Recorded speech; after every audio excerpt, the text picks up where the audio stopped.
Salam jumpa educators dimanapun Anda berada. Selamat bergabung dalam Friday Talks edisi perdana.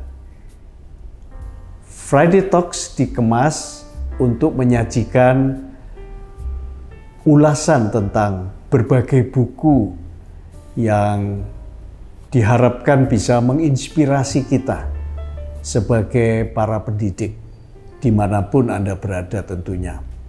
Kali ini saya akan berbagi sebuah karya Jordan Raynor yang berjudul Redeeming Your Time.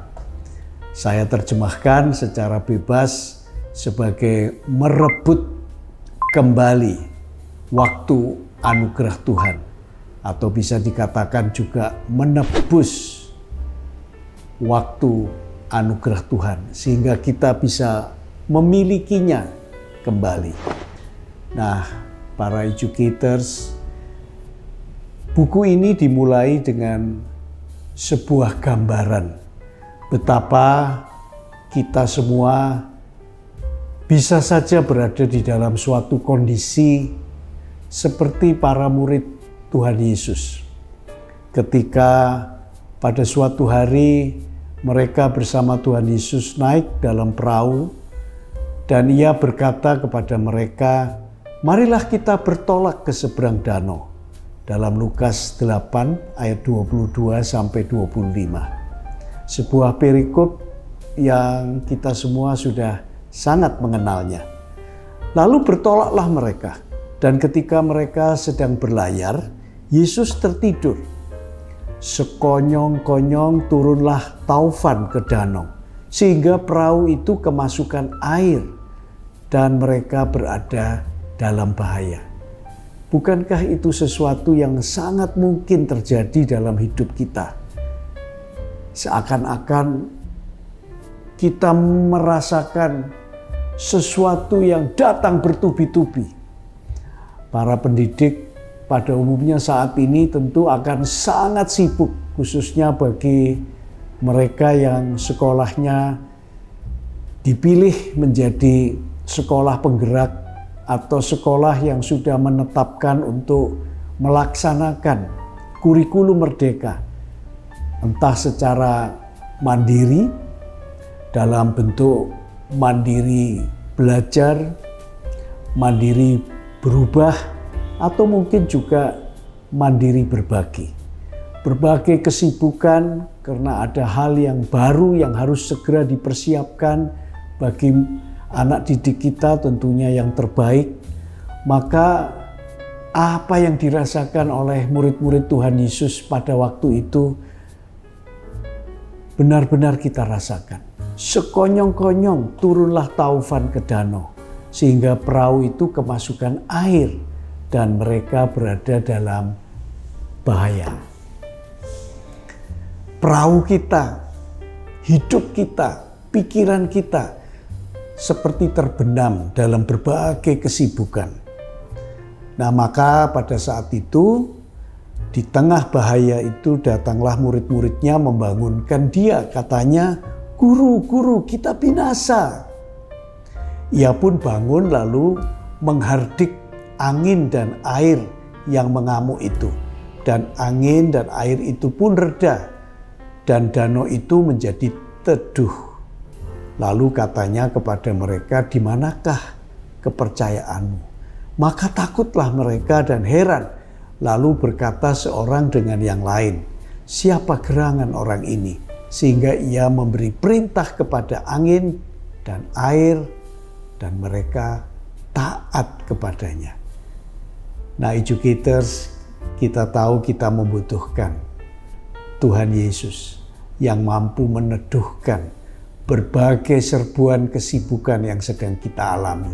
Jangan biarkan kita terbenam oleh berbagai kesibukan itu, sehingga kita mengorbankan relasi, kehidupan baik pribadi maupun keluarga, dan banyak hal yang lain lagi. Nah, di dalam buku ini ada dua istilah yang ingin saya kemukakan Dua istilah yang menurut saya sangat menarik.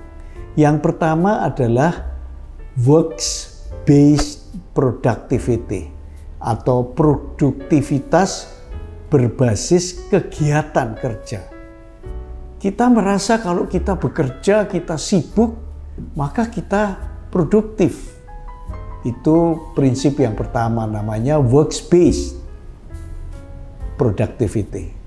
Itu yang umum diketahui dan dunia menganut itu. Kita merasa bahwa kalau kita sibuk bekerja akan semakin produktif. Tapi benarkah demikian? Sama seperti murid-muridnya yang berada di perahu di tengah danau. Kita membutuhkan keteduhan, kita membutuhkan damai. Anugerahnya itu. Baru kita bisa produktif. Bukan dalam menenggelamkan diri dengan berbagai kesibukan. Kita tidak mungkin bisa produktif ketika perahu kita, hidup kita seakan terbenam dengan air. Dalam hal ini berbagai kegiatan yang membuat kita sibuk. Nah, konsep yang kedua itu namanya grace-based productivity. Produktivitas berbasis anugerah. Kita membutuhkan anugerahnya. Baru kemudian kita bisa merasakan produktivitas yang nanti akan kita bahas. Produktivitas seperti apa? Bukan produktivitas yang ditawarkan oleh dunia ini. Mungkin yang selama ini kita kenal. Tapi produktivitas yang berdimensi kekekalan. Buku ini terdiri dari 7 bab yang memaparkan 7 prinsip Alkitabiah. Kali ini kita membahas satu bagian atau satu bab lebih dahulu, yaitu mulailah dengan firman Tuhan. Ada bab-bab berikutnya tentu saja. Bab 2 misalnya membahas tentang pastikan ya Anda benar-benar ya. Bab yang ketiga, menolak kerajaan bising atau noise kingdom. Bab yang keempat, prioritaskan ya Anda itu. Yang kelima, terimalah kenyataan bahwa Anda tidak bisa maha hadir. Itu hanya Tuhan. Dan bab 6, rangkulah istirahat yang produktif. Dan bab 7, hapuskan semua ketergesaan. Nah, pada edisi pertama ini yang akan disusul dengan edisi-edisi berikutnya muncul setiap hari Jumat. Teman kita berakhir pekan sehingga kita punya kesempatan untuk merenung. Kita mulai dengan bab 1 terlebih dahulu, yaitu mulailah dengan firman Tuhan.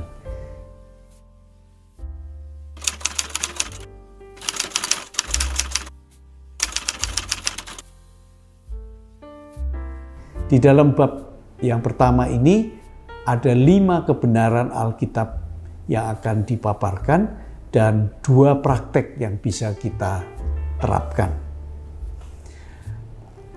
Nah, mengawali bab yang pertama ini, Jordan Rainer mengatakan bahwa kebenaran ya, yang 5 hal itu sebenarnya selalu berjuang di dalam hidup kita bersama dengan hal-hal yang lain yang tampak seperti benar.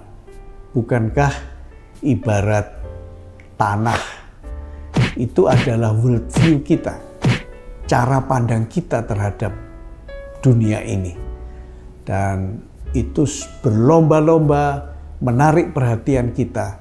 Kita bisa melihat sesuatu yang seakan-akan benar, tapi ternyata itu bohong atau hoax.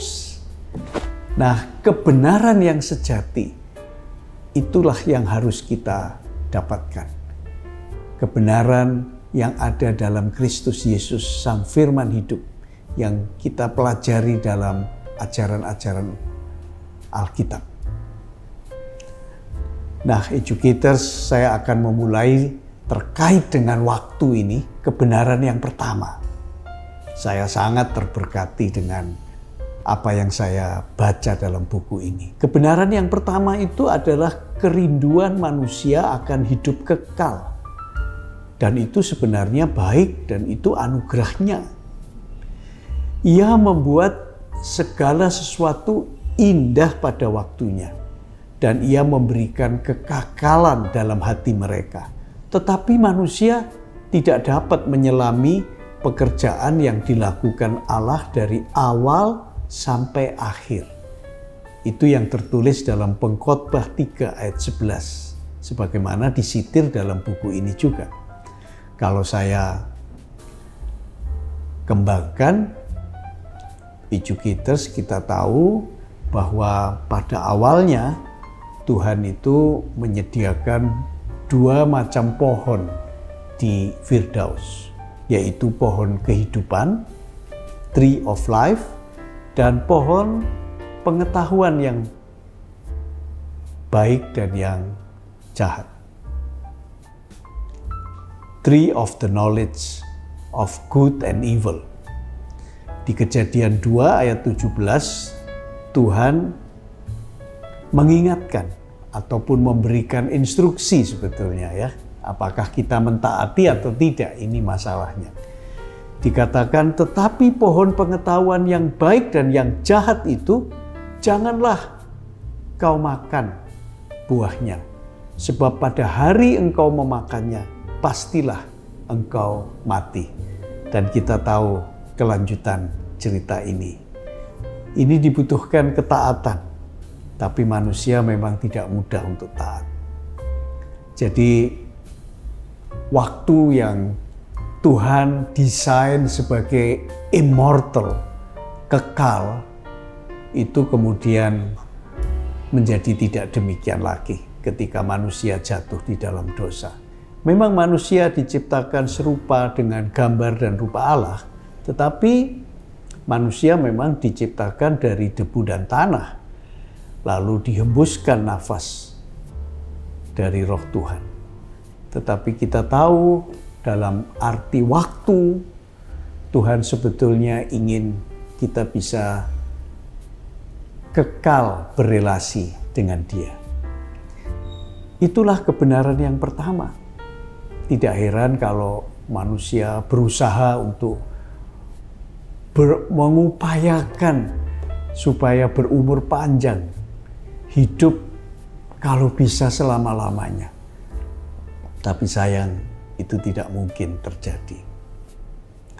Kebenaran yang kedua, dosa membuat kita mati dalam ketidaktuntasan.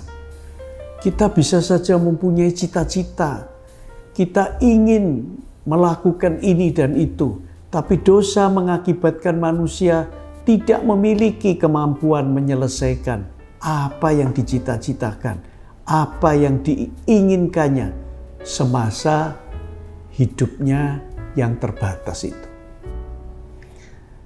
Seperti alarm yang sudah berbunyi, saatnya kita untuk pulang.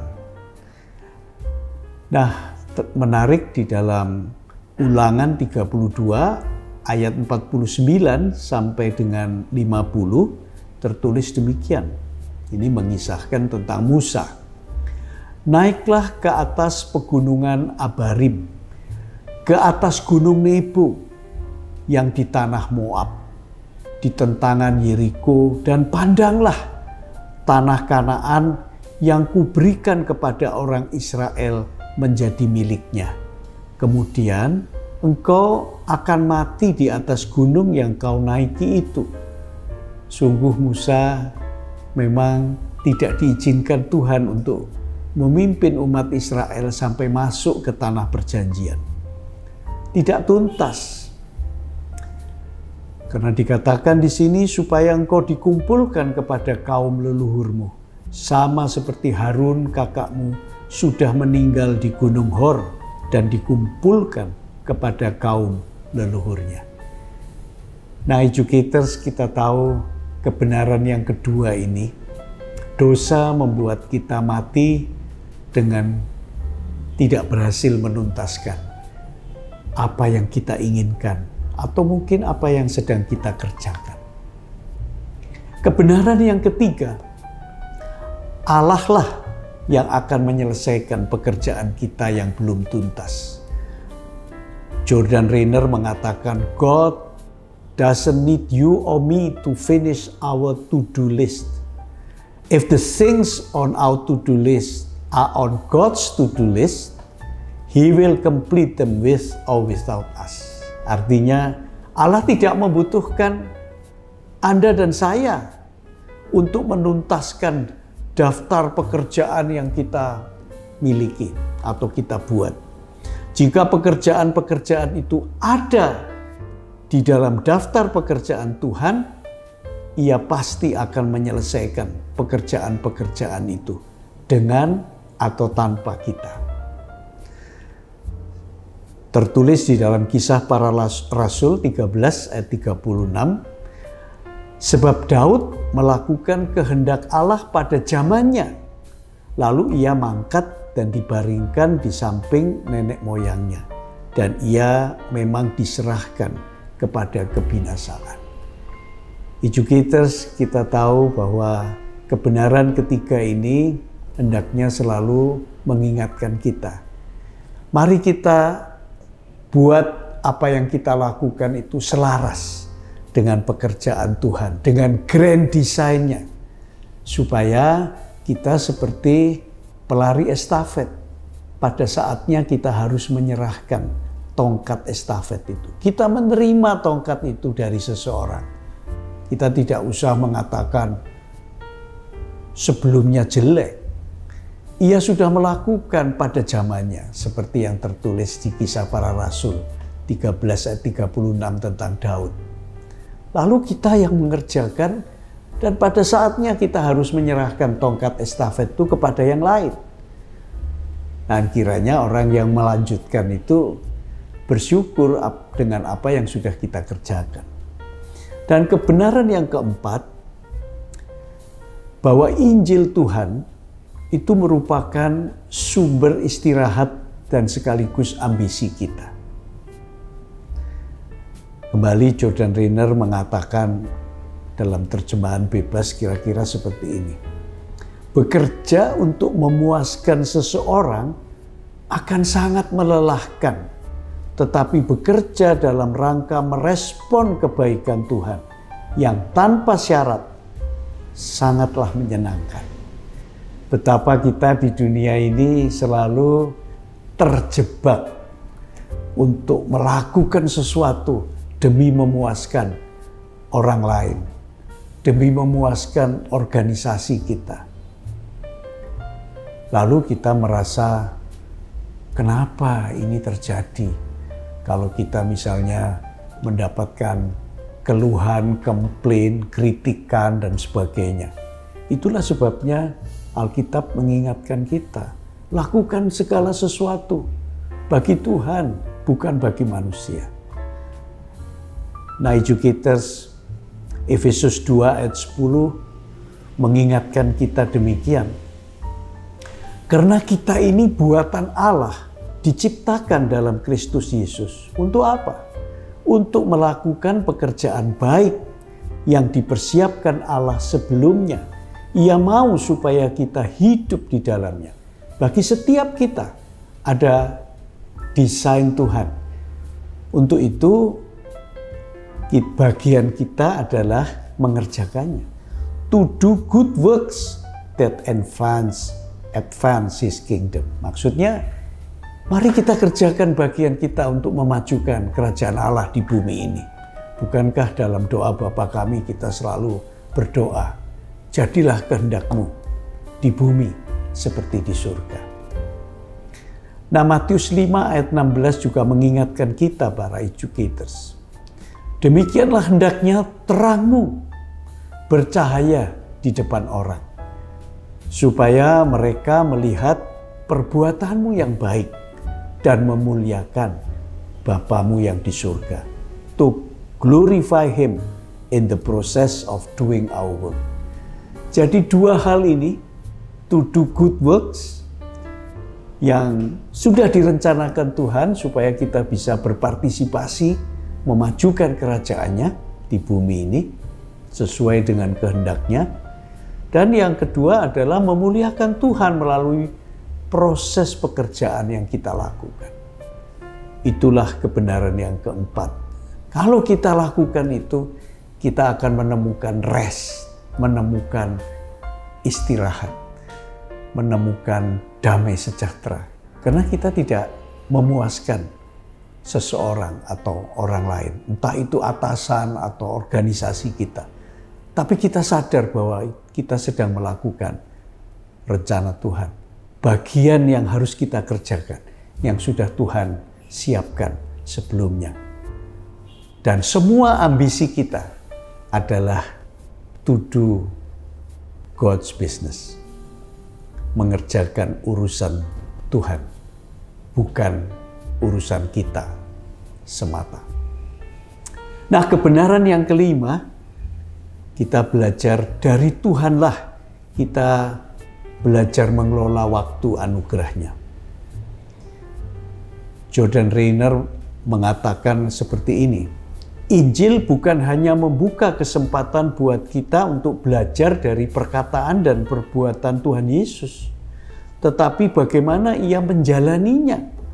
Ia bukan hanya mengatakan saja atau melakukan sekedar memberi contoh, tapi ia benar-benar menjalaninya. Ya tentu saja lewat itu menjadi teladan dan justru itulah yang memampukan kita. Karena ia sudah melakukan, ia menjalani, sehingga kita itu dimampukan untuk memanfaatkan dan mengelola waktu kita seperti yang Tuhan Yesus lakukan atau jalani. Ada orang yang mengatakan, wah tapi Tuhan Yesus kan tidak hidup di era digital ini. Jordan Rainer membahas soal itu dengan mengatakan seandainya Tuhan Yesus hidup di abad 21 ini, kira-kira dia punya WhatsApp group atau terima email lebih banyak dari yang kita punya WhatsApp group atau bisa terima email ataupun messages atau apa saja. Dia pasti lebih sibuk dari kita. Ya. Kita diingatkan dalam Yohanes 1 ayat 14 bahwa firman itu telah menjadi manusia dan diam di antara kita. Dan kita telah melihat kemuliaannya, yaitu kemuliaan yang diberikan kepadanya sebagai anak tunggal Bapa, penuh kasih karunia dan kebenaran. Tuhan sibuk, tapi Tuhan memberi contoh bagaimana ia mengutamakan, memprioritaskan hubungannya dengan Allah Bapa. Dia akan mencari tempat yang sunyi untuk berdoa. Dia tidak lupa melakukan itu. Justru semakin sibuk, kita harus semakin banyak meluangkan waktu, menyediakan waktu untuk bersama dengan Allah Bapa seperti yang sudah dicontohkan Tuhan Yesus. Educators, setelah kita mempelajari 5 kebenaran yang tadi sudah kita bahas, tiba saatnya kita mempelajari 2 praktek terbaik yang dianjurkan oleh Jordan Rainer untuk bisa kita terapkan. Praktek yang pertama adalah meluangkan waktu untuk bersama dengan Sang Pencipta waktu. To spend time with the author of time. Ada 4 hal yang dikemukakan. Yang pertama, kalau kita meluangkan waktu, carilah waktu tenang yang terbaik. Bukan untuk memperoleh sesuatu darinya. Bukankah seringkali kita punya waktu tenang saat teduh dipakai untuk berdoa, mengajukan petisi atau permohonan gitu ya. Tetapi lebih untuk bersama dengan dia, menikmati dia, memperoleh dia. Itu yang harus kita ingat. Seperti seorang anak yang duduk bersama bapaknya, menikmati pemandangan alam, bahkan mungkin tidak berkata-kata begitu ya. Nah, itu yang pertama. Yang kedua adalah meluangkan waktu bersama Dia akan membuat kita semakin menyadari bahwa di luar Dia, kita tidak bisa mengerjakan apapun yang berdampak atau berdimensi kekekalan. Seperti tertulis dalam Yohanes 15, ayat yang kelima. Bukankah kita hanya ranting yang harus melekat erat pada pokok anggur yang benar? Nah, ranting tidak bisa berbuah dari dirinya sendiri. Ia harus dihidupi oleh pokok anggur itu. Yang ketiga, meluangkan waktu bersamanya akan membuat kita semakin bijak dalam memanfaatkan waktu. Kita ingat dalam Amsal 9 ayat 10-11 dikatakan, permulaan hikmat adalah takut akan Tuhan, dan mengenal yang Maha Kudus adalah pengertian. Tapi ayat 11 menarik ini. Karena oleh aku umurmu diperpanjang dan tahun-tahun hidupmu ditambah. Sesuatu yang sangat menarik, bukan? Tuhan bisa memperpanjang usia kita. Tapi sebetulnya poinnya bukan hanya itu. Tuhan Yesus punya waktu pelayanan yang sangat pendek. Tetapi dampak kekekalannya sampai terjadi saat ini dan bahkan yang akan datang. Kita ingat di Efesus yang kita baca 5 ayat 15-17, Rasul Paulus mengingatkan kita, hari-hari ini jahat. Oleh karena itu jangan seperti orang bebal, bertindaklah arif, pergunakan waktu yang ada. Jadi quality time ketika kita punya hikmat, itu yang menjadi sesuatu yang membuat kita bisa menikmati kairos Tuhan, bukan sekedar kronosnya. Dan yang keempat adalah kenyataan bahwa kalau kita punya spending time with Him, itu adalah kunci pengungkit untuk kebiasaan-kebiasaan positif lainnya. Pengungkit itu maksudnya kita hanya menggunakan sedikit tenaga, tapi karena ada tongkat yang panjang sebagai lever arm, ya, tongkat pengungkit itu bisa mengangkat beban yang lebih besar, batu yang besar, tapi tenaganya nggak banyak gitu ya. Mirip dengan kita mendongkrak sesuatu, itu tenaganya nggak banyak, tapi kita bisa mengangkat mobil gitu. Nah, itu prinsip yang harus kita perhatikan. Luangkanlah waktu bersama Sang Pencipta waktu. Itu praktek yang pertama. Dan praktek yang kedua adalah berdoalah tentang apa yang Anda ketahui tentang waktu dan peran Anda di dalam waktu anugerahnya. Nah, Educators ini menarik sekali. Rentang waktu Tuhan itu tidak ada batasnya. Dalam sejarah manusia kita kenal, ya, yang kita tahu. Tapi ujungnya kita nggak tahu tuh. Dan Tuhan sudah ada sebelum masa penciptaan, bukan? Nah, kita hanya hidup sepenggal dalam rentang waktu Tuhan yang sangat panjang itu. Nah, itu kita harus sadari, seperti kebenaran yang pertama tadi. Nah, berdoalah bahwa kita berada in His timeline. Dan kita bisa mempunyai to-do list, tapi to-do list kita harus sinkron dengan kehendaknya. Kita doakan itu, supaya setiap hari kita mendapatkan pencerahan, membuat apa yang kita kerjakan semakin selaras dengan apa yang Dia inginkan. Nah, itulah yang sangat penting. Supaya kalaupun kita tidak tuntas melakukannya, Tuhan akan menyelesaikannya.